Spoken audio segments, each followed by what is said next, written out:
You know what most learners say when they walk into an auto shop? My car is broken. Oh no, I can hear it already.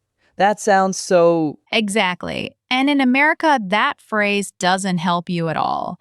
The mechanic is going to look at you and think, okay, what does broken even mean? The engine? The brakes? The radio? So today we are going to fix that.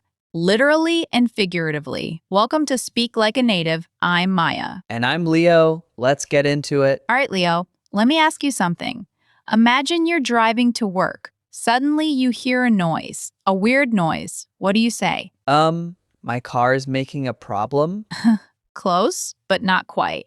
You're describing the sound, which is good, but let's fix the wording. The most natural thing you can say to a mechanic is this: it's making a strange noise. It's making a strange noise. Okay, I like that. But Maya, what if it's not strange? What if it's loud? Great question. You can change the adjective. It's making a loud noise, a clicking noise, a rattling noise, a grinding noise. The structure is always, it is making a noise. That's the magic formula. Okay, so I say, hey, my car is making a grinding noise when I turn left. Perfect. That tells the mechanic exactly what's happening. Now let me tell you why this is better than saying my car is broken. First, broken is too general. It doesn't help anyone. Second, native speakers almost never say my car is broken. We use specific descriptions. A mechanic can't fix broken, but a mechanic can fix a rattling noise coming from the front wheel. That makes so much sense. I never thought about it that way.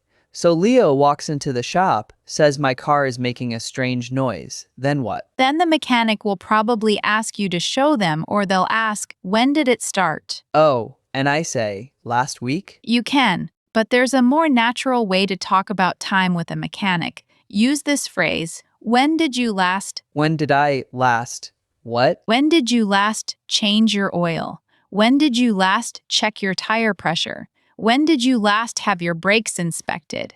This structure helps you ask about maintenance history, and it also helps you answer. If the mechanic asks, when did you last get an oil change? You can say, about 3 months ago. When did you last? Okay, I'm gonna practice. When did you last take your car to a mechanic? Honestly, it's been a while, but that's exactly the point. This phrase is so useful. Now let me give you a third phrase. This one is about money. Oh, the important part.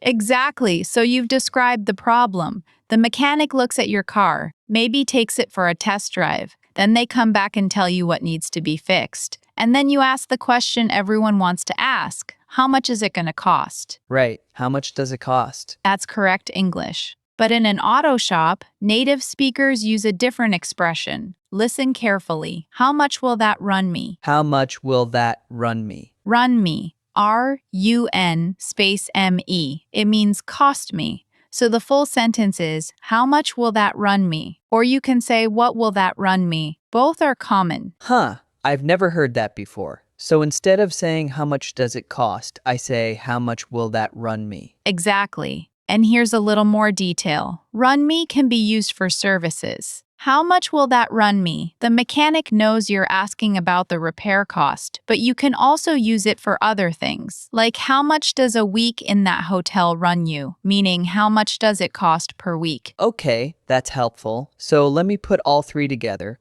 I walk into the shop and I say, hey, my car is making a strange noise. I think it's coming from the front. When did you last see a car with this problem? And how much will that run me? How much does it cost? BK, but let me adjust one thing. Instead of asking, when did you last see a car with this problem, which is a bit awkward, try, have you seen this problem before? That's more natural. Or you can say, is this a common issue? Have you seen this problem before? Is this a common issue?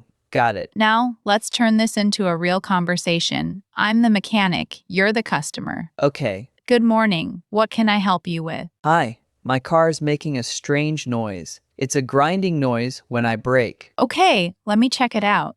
When did you last replace your brake pads? I'm not sure. Maybe 2 years ago? That might be the issue. Let me take a look. All right, I need to check the rotors too. I'll give you an estimate in a few minutes. Great. And how much will that run me? Perfect. You used it perfectly. And notice how natural that sounded. You didn't say how much does it cost. You said how much will that run me? That's exactly what a native speaker would say. I feel so much more confident already. But, Maya, I have to ask, are there any mistakes learners make with these phrases? Great question. Let me walk through a few. First, some learners say, my car makes noise, without a and without the article.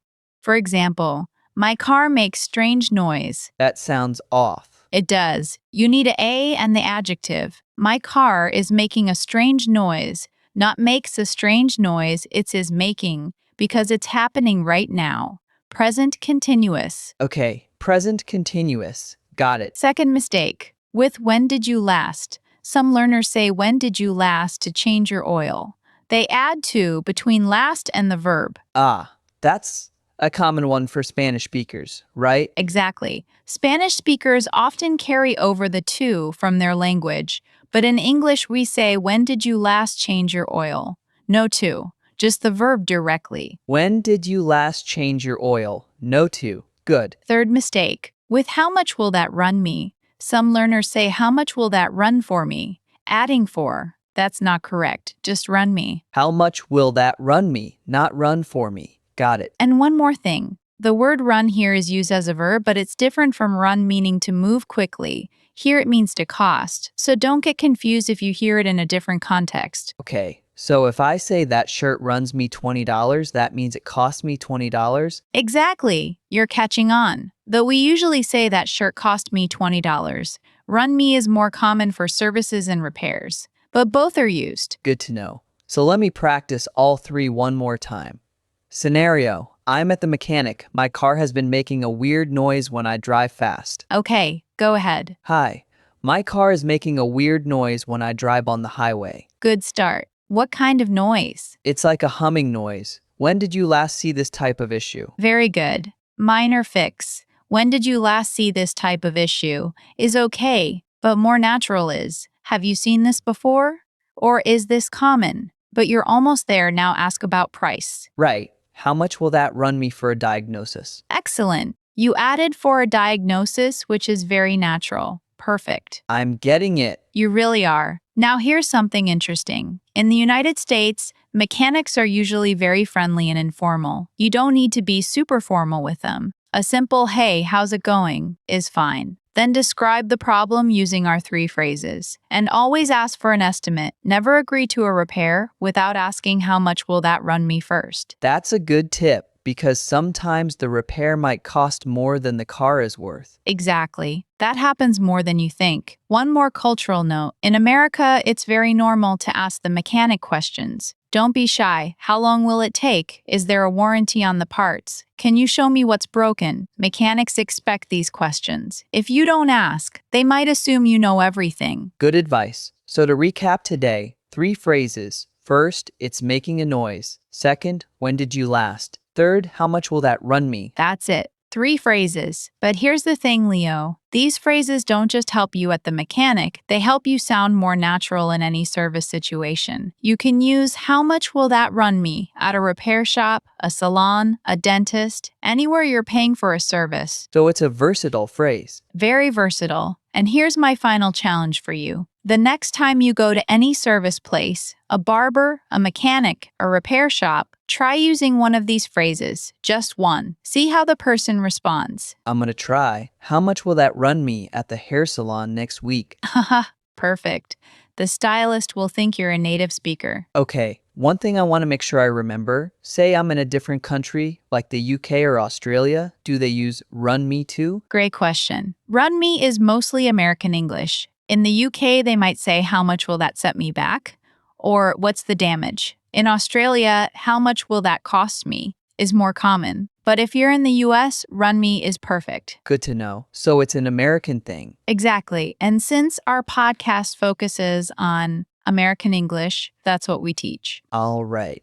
Before we wrap up, can we do one more full practice? I want to feel really confident. Of course, I'll be the mechanic. You're a customer walking in with a problem. Okay, here I go. Hey, welcome to AutoFix. What's going on? Hey, my car is making a rattling noise. It's coming from the back when I go over bumps. Okay, let me check it out.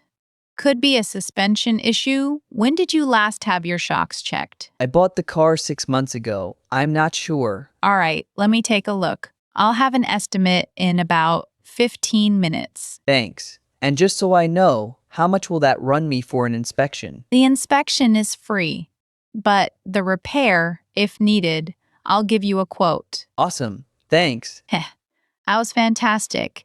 You sounded exactly like a native speaker. No textbook phrases at all. Thank you. That practice really helped. I feel like I could walk into any auto shop in the US right now and have a real conversation. And you can. That's the whole point of this podcast. Not to memorize grammar rules, but to use real English in real situations. Today's takeaway: swap my car is broken for it's making a strange noise. Swap how much does it cost for how much will that run me. And use when did you last to ask about maintenance. That's it. Simple, natural, and effective. Thanks, Maya. This was a great episode. Thanks, Leo. And thank you all for listening. If you found this episode helpful, please subscribe to Speak Like a Native. Every day we bring you a new episode to make your English more natural, more confident, and less like a textbook. And if you have a car or know someone who does, share this episode with them. Trust me, it will save them from saying my car is broken ever again. Until next time, keep speaking like a native. See you.